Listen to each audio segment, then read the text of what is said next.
just remember that whatever you believe or assume to be true, you're right. You're right. Pay attention to the language you use. Pay attention to what you're thinking about, how you're feeling about things.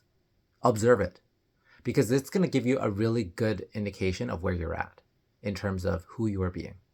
And yes, I know that identity is very important, but I want to address people who, without even recognizing or realizing what they're doing, because it's so blatantly obvious to me, but in the comments, in the DMs, I see people who are continually putting things and affirming things that are against what they desire to have or experience. I can see it.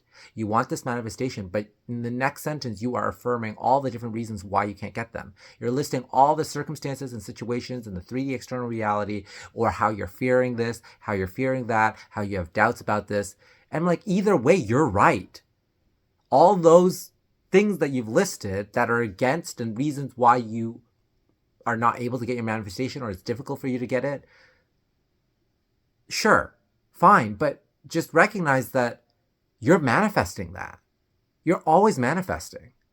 You're always manifesting from your state of being, your identity. And you are someone who is continually living in that reality, who is embodying that state of being. That's a state of being that you're embodying. You are embodying someone who doesn't have the manifestation and is giving the reasons why you don't have the manifestation. That in itself is a manifestation. You are manifesting that. But you can also shift your awareness to your identity where you do have your manifestation, but then you wouldn't be complaining about not having a manifestation or how long it's going to take to get it, or how can I manifest this quickly, right? Because if you already had it, you wouldn't be asking, how can I still get it? And I think that that is what trips the majority of people up. They don't even recognize their own power, is that they've been practicing it for so long, except in only one direction, that they have forgotten their power, or maybe some of them don't even know it. And this is why we spread this information, because it's so important. But what was it that Abraham Hicks said? Either way, you're right. I don't know if it's just her. There are a lot of teachers that have given some variations of this. Whatever you believe to be true, whatever you assume to be true, either way, you're right. Either way, you are right, because that's how powerful you are as a creator. Whatever you say goes. And when I say like say, I don't simply means like the words that you say. I'm talking about who you are being, who that person is. What have they decided? And you can choose who that person is to embody, that you desire to have, that you desire to be.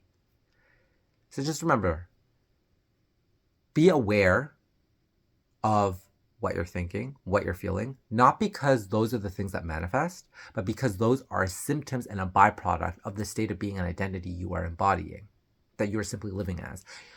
Oh, here's another thing. Actually, you know what? I'm going to say that for the next video, because I'm going to get into discussion. But for right now, remember, recognize and observe what you're thinking about, what you're feeling, and trace it back to who that is, what that state of being is. And recognize, hey, is this my desired state of being, my desired identity, or is it not? And if it's not, shift it to one that is. That's it.